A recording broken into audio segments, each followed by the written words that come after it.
Halo teman-teman semua, selamat datang dan balik lagi bersama kita admin Yuna di channel Yuzurunime. Oke, pada kesempatan video kita kali ini kita akan membahas seluruh alur cerita dari anime Konosuba season 1. Namun sebelum masuk ke pembahasan, kita mau ngasih info nih bahwa kita baru saja membuat channel baru yang khusus membahas anime-anime secara per episode. Bagi yang penasaran dan mau gabung, bisa klik link yang ada di deskripsi. Oke, tanpa lama-lama lagi, berikut pembahasannya, and so let's go. Pada awal anime ini, kita diperlihatkan seorang remaja bernama Sato Kazuma. Kazuma sendiri digambarkan sebagai seorang remaja yang gemar mengurung dirinya di kamar untuk bermain game online atau biasa disebut dengan sebutan hikikomori. Suatu ketika, saat ini Kazuma akan pergi keluar rumah dengan tujuan untuk membeli barang edisi spesial dari sebuah game online. Di sini, ia rela berangkat pagi-pagi dan mengantri 5 jam lamanya untuk mendapatkan barang edisi spesial tersebut. Lalu saat perjalanan pulang, tiba-tiba Kazuma melihat seorang gadis SMA yang sepertinya gadis tersebut akan tertabrak sebuah truk saat sedang menyeberang jalan.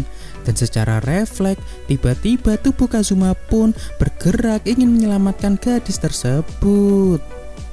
Lalu tak lama kemudian, saat Kazuma membuka matanya, ia sudah duduk di suatu tempat yang cukup asing untuknya. Dan setelah itu, muncul seorang wanita cantik yang mengenakan atribut serba warna biru. Ia bernama Aqua. Di sini, Aqua mengaku bahwa dirinya adalah seorang dewi. Lalu, Aqua pun mengungkapkan kepada Kazuma bahwa saat ini Kazuma telah tewas. Namun yang mencengangkan, ternyata penyebab tewasnya Kazuma bukan karena tertabrak truk saat menyelamatkan gadis SMA sebelumnya, melainkan disebabkan perasaan shock dari Kazuma yang salah mengira bahwa yang akan menabrak gadis tersebut adalah sebuah truk yang padahal adalah sebuah traktor yang bahkan sudah berhenti sebelum menabrak gadis tersebut. Seketika, Aqua yang menjelaskan kronologi tewasnya Kazuma pun ikut menertawai Kazuma karena baru kali ini ia melihat ada orang yang tewas sekonyol Kazuma. Lalu karena di sini tugas Aqua adalah untuk mengantarkan seseorang yang telah tewas pergi ke akhirat, Aqua memberi 2 pilihan kepada Kazuma untuk pergi ke surga atau pergi ke Isekai untuk mengalahkan Raja Iblis. Dan jika Kazuma pergi ke Isekai, Kazuma diperbolehkan membawa satu benda yang bisa membantunya dalam mengalahkan Raja Iblis. Singkat cerita, di sini Kazuma pun memilih untuk pergi ke Isekai dan barang yang ia bawa bersamanya adalah Aqua. Hal ini dikarenakan ia ingin balas dendam terhadap Aqua yang telah menertawainya sebelumnya. Lalu singkatnya, sesampainya Kazuma dan Aqua di Isekai tersebut, di sini awalnya Kazuma mengira bahwa dengan membawa Aqua, ia bisa menjalankan kehidupannya di Isekai dengan lebih mudah. Namun ternyata Aqua adalah dewi yang memiliki tingkat kecerdasan di bawah rata-rata. Bahkan Aqua sama sekali tidak tahu apa-apa tentang dunia tersebut, sehingga tentunya membuat Kazuma sangatlah kerepotan. Tidak hanya itu, saat ia dan Aqua pergi ke sebuah guild atau tempat di mana seseorang memperoleh sebuah misi, ternyata Kazuma harus membayar biaya pendaftarannya. Dan untungnya ada seseorang yang mau memberi mereka uang agar mereka bisa mendaftar ke guild petualang. Namun karena saat ini level Kazuma masihlah rendah dan juga ia tidak bisa membeli perlengkapan seperti pedang ataupun zirah, akhirnya Kazuma dan Aqua pun harus kerja serabutan untuk mendapatkan uang. Beberapa minggu pun berlalu. Saat ini Kazuma dan Aqua sudah memiliki uang yang cukup untuk membeli senjata agar mereka bisa menjalankan misi. Dan misi pertama mereka adalah mengalahkan katak raksasa yang akan memangsa domba milik penduduk sekitar. Namun, karena ukuran katak tersebut terlalu besar, mereka hanya bisa mengalahkan 2 ekor. Lalu di sini Kazuma berniat untuk merekrut anggota baru masuk ke partinya dengan tujuan tak lain untuk membantunya dalam menyelesaikan misi.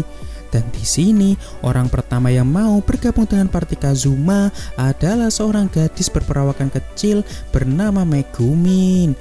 Di sini awalnya Kazuma terlihat ragu akan menerima Megumin ke partinya karena Megumin memiliki sifat halu yang sangat tinggi atau biasa disebut dengan Junipyo. Namun karena Megumin terus memaksa Kazuma, akhirnya Kazuma pun menerima Megumin di partinya.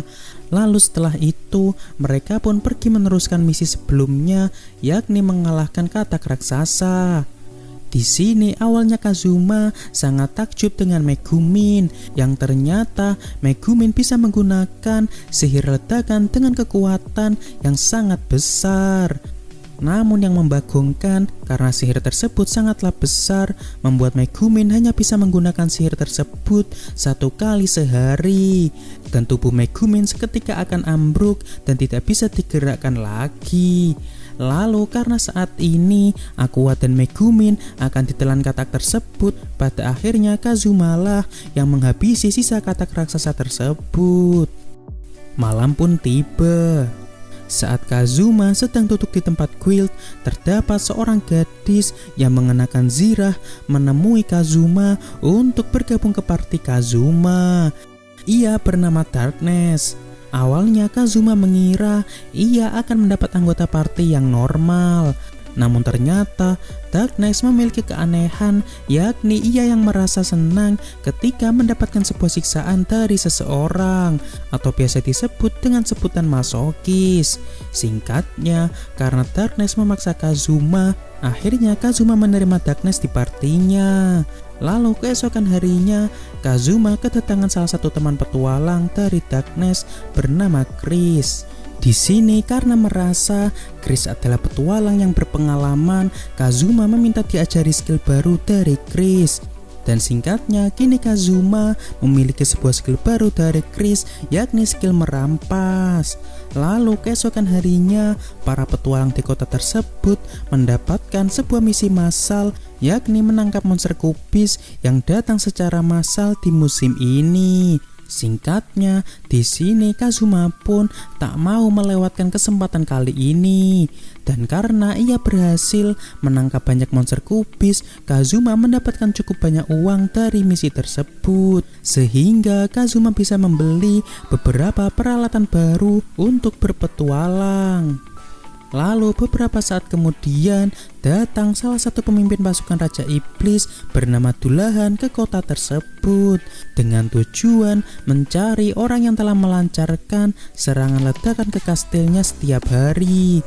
Dan ternyata hal ini dikarenakan ulah dari Megumin yang tiap hari melatih sihir ledakannya ke arah kastil Dullahan. Lalu Megumin dengan rasa ketakutan pun datang menghampiri Dullahan. Dan tak lama kemudian Darkness pun sengaja datang menghampiri Dullahan dengan tujuan ia ingin terkena serangan dari Dullahan. Dan ketika Dullahan menyerang Darkness, ternyata serangan tersebut adalah sebuah kutukan. Lalu Dullahan menyuruh Megumin untuk datang ke kastilnya jika ingin nyawa Darkness selamat. Dan ketika Dullahan telah pergi, Aqua dengan santainya menghilangkan kutukan dari Darkness sehingga tidak ada lagi yang perlu dikhawatirkan. Lalu keesokan harinya mereka mendapat misi untuk memurnikan sebuah danau yang sedang tercemar. Dan di sini yang akan melakukannya adalah Aqua karena Aqua memiliki kekuatan untuk memurnikan setiap air. Namun setelah berhasil memurnikan danau tersebut, sepertinya Aqua mengalami trauma dengan dunia luar. Karena saat memurnikan air, ia ditempatkan di sebuah kurungan yang di sekitarnya terdapat banyak sekali aligator di sana. Lalu saat Kazuma dan kawan-kawannya pulang, mereka bertemu dengan seorang ksatria yang ternyata dulunya ia pernah Aqua kirim ke dunia tersebut dengan berbekal sebuah pedang kutukan. Kesatria tersebut bernama Mitsurugi. Di sini sepertinya Mitsurugi sangat menghormati Aqua sebagai dewi yang telah mengirimnya ke dunia tersebut. Aqua yang mendengar ada orang yang menganggapnya sebagai dewi akhirnya bisa kembali dari traumanya. Namun saat bertemu dengan Mitsurugi, sepertinya Aqua tidak terlalu mengingat tentang Mitsurugi. Lalu karena Mitsurugi merasa bahwa Kazuma telah berbuat kejam terhadap Aqua dengan menaruhnya dalam kurungan, Mitsurugi berniat menantang Kazuma duel 1 lawan 1. Singkatnya, di sini Kazuma berhasil mengalahkan Mitsurugi dengan cara mengambil pedang kutukan milik Mitsurugi menggunakan skill merampasnya. Dan keesokan harinya, pedang yang Kazuma curi tersebut pun ia jual karena dirasa harganya yang cukup mahal. Lalu tak lama kemudian, seluruh petualang di kota tersebut disuruh untuk berkumpul ke gerbang masuk kota. Karena ternyata saat ini Dullahan datang lagi ke kota tersebut dengan tujuan mencari orang yang telah melancarkan si ledakan ke kastilnya lagi setiap hari. Dan ternyata lagi-lagi ini merupakan ulah dari Megumin yang setiap hari melatih si ledakannya dengan mengarah ke kastil Dullahan. Lalu tak lama kemudian, yang membuat Dullahan sangatlah terkejut karena ternyata Darkness yang sebelumnya mendapat kutukan darinya saat ini masihlah hidup.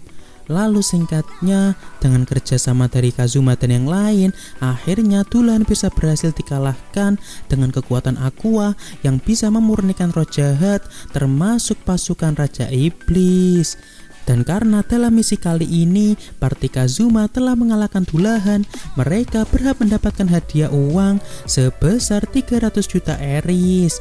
Namun karena sebelumnya Aqua sempat mengeluarkan sihir air yang sangat banyak untuk melawan Dullahan, yang mana ternyata air tersebut mengakibatkan gerbang depan menjadi rusak, sehingga mereka harus membayar biaya perbaikan sebesar 340 juta eris.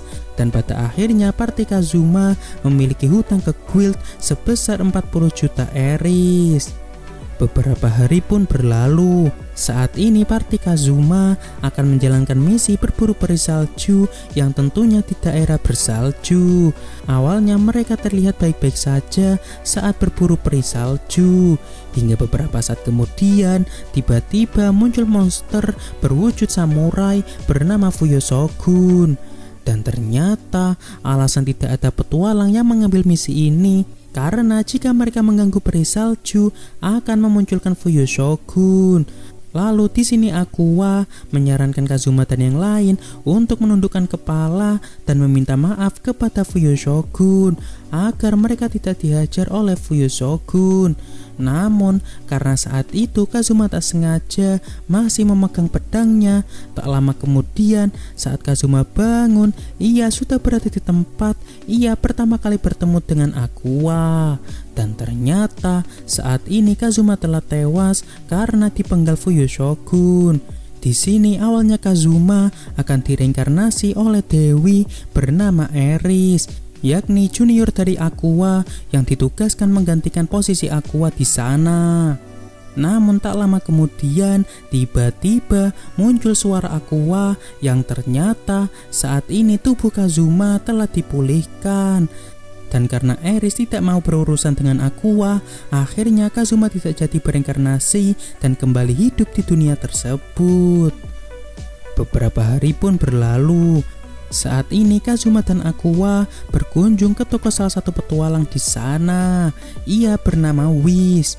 Whis sendiri sebenarnya merupakan salah satu bagian dari pemimpin pasukan Raja Iblis sama seperti Dullahan. Namun berbeda dengan pasukan yang lain, di sini Whis tidaklah memiliki sifat yang jahat. Lalu alasan Kazuma menemui Whis karena ia ingin melatih skill baru dari Whis, yakni skill merampas atau mentransfer energi dari orang lain. Singkatnya, di sini akhirnya Kazuma berhasil menguasai skill tersebut. Meski awalnya Whis sempat dibuat kerepotan oleh Aqua. Hal ini dikarenakan Aqua yang ingin segera membunuh Whis yang notabene sebagai pasukan Raja Iblis dengan kekuatan pemurniannya. Dan di sini Kazuma pun sempat melerai Aqua karena ternyata dengan membunuh seluruh pemimpin pasukan Raja Iblis bisa membuka jalan untuk menuju kastil Raja Iblis. Namun karena level Kazuma dan yang lain masihlah rendah, maka nantinya mereka akan tewas cuma-cuma di hadapan Raja Iblis. Lalu tak lama kemudian datang seorang pria ke toko Whis dengan tujuan meminta bantuan kepada Whis untuk menangani hantu di sebuah villa di sekitar sana. Karena Whis juga dikenal bisa mengatasi hantu. Namun di sini sepertinya tugas tersebut akan ditangani oleh party Kazuma agar sementara waktu mereka bisa tinggal di sebuah rumah selama musim dingin ini. Singkat cerita, dengan kekuatan pemurnian Aqua berhasil mengusir seluruh hantu di villa tersebut. Dan sebagai imbalannya, Kazuma dan partinya diperbolehkan tinggal di sana. Lalu di sini akhirnya terungkap alasan villa tersebut banyak hantu karena terdapat sebuah segel di pemakaman sekitar sana, sehingga arwah dari hantu tersebut pun pindah ke villa tersebut. Dan yang lebih mencengangkan, ternyata orang yang membuat segel di pemakaman tersebut adalah Aqua. Hal ini bermula saat pertemuan pertama mereka dengan Whis, yang mana saat itu Whis sedang membebaskan arwah di pemakaman tersebut. Aqua yang mengetahui ada pasukan Raja Iblis pun mengusir Whis, dan Aqua lah yang mengambil alih tugas Whis tersebut. Namun karena Aqua merasa kerepotan mengurusi arwah tersebut, akhirnya Aqua memutuskan sekalian membuat segel di pemakaman tersebut agar arwah-arwah tersebut bisa segera pergi. Beberapa hari pun berlalu. Saat Kazuma sedang jalan-jalan, ia bertemu dengan kenalannya di kota, yang ternyata saat ini mereka akan datang ke suatu tempat. Lalu seketika itu Kazuma pun ikut bersama mereka. Dan ternyata tempat tersebut adalah sebuah pelayanan yang melayani berbagai mimpi apapun. Mengetahui hal tersebut, Kazuma pun sangat tertarik dan memesannya untuk 1 malam. Malam pun tiba. Setelah Kazuma makan bersama Aqua dan yang lain, Kazuma pergi berendam dan tertidur di sana. Dan saat ia terbangun, di depannya sudah ada Darkness yang juga akan berendam. Awalnya Kazuma mengira bahwa ini adalah mimpi yang ia pesan sebelumnya. Namun tak lama kemudian, ternyata pelayan yang akan memberi mimpi kepada Kazuma saat ini sedang ditangkap Aqua. Karena Aqua beranggapan orang tersebut bisa berbahaya untuk Kazuma. Lalu singkatnya, Kazuma pun memutuskan untuk menghadang Aqua dan yang lain agar pelayan tersebut bisa segera pergi. Dan pada akhirnya, Kazuma tidak jadi mendapatkan mimpi yang ia pesan. Hari esok pun tiba. Di sini para petualang di kota tersebut disuruh berkumpul karena terdapat benteng berjalan bernama Destroyer yang saat ini sedang menuju kota tersebut. Lalu di sini mereka pun memutuskan membuat sebuah rencana. Dan rencana tersebut yakni pertama-tama Aqua akan bertugas untuk menghancurkan segel dari Destroyer. Lalu Megumin dan Whis akan menyerang Destroyer dengan serangan terkuat mereka. Singkat cerita, ternyata rencana tersebut berhasil menumbangkan Destroyer. Namun tak lama kemudian, tiba-tiba Destroyer mengaktifkan bom bunuh diri otomatis, sehingga memaksa Kazuma dan yang lain masuk dan mencari inti bom tersebut di dalam benteng Destroyer. Lalu saat Kazuma dan teman-temannya berada di dalam Destroyer, mereka menemukan sebuah catatan dari pencipta Destroyer. Dan ternyata pembuatan Destroyer merupakan tugas dari petinggi negerinya yang ingin membuat benteng berjalan. Namun setelah membuatnya, ternyata benteng tersebut malah hilang kendali. Dan penciptanya pun tewas di sana karena tidak bisa keluar. Lalu singkatnya, setelah berhasil menemukan inti bom tersebut, Whis pun menteleport bom tersebut ke suatu tempat. Dan setelah itu, benteng destroyer pun berhasil dihancurkan Megumin dengan sihir ledakannya. Lalu di akhir cerita, setelah party Kazuma berhasil mengatasi destroyer, ia didatangi pasukan dari ibu kota. Awalnya Kazuma mengira ia akan diberikan hadiah karena telah mengalahkan destroyer. Namun justru sebaliknya, karena ternyata inti bom yang diteleport Whis sebelumnya malah terteleport ke rumah bangsawan di ibu kota dan bom tersebut pun meledak di sana. Hal ini dikarenakan skill teleport dari Whis cukuplah random. Dan karena sebelumnya Kazuma telah berjanji kepada Whis akan menjadi penanggung jawab jika Whis salah menteleport bom tersebut. Sehingga saat ini Kazuma akan diadili di pengadilan ibu kota. Oke, untuk pembahasan anime Konosuba season 1 cukup sampai di sini. Dan nanti akan kita sambung ke pembahasan season selanjutnya. Terima kasih buat teman-teman yang telah menonton video kita sampai selesai. Dan kami harap bantuan subscribe dan like-nya dari teman-teman. Mohon maaf kalau ada kesalahan. Kami admin Yuna pamit undur diri. See you in the next video.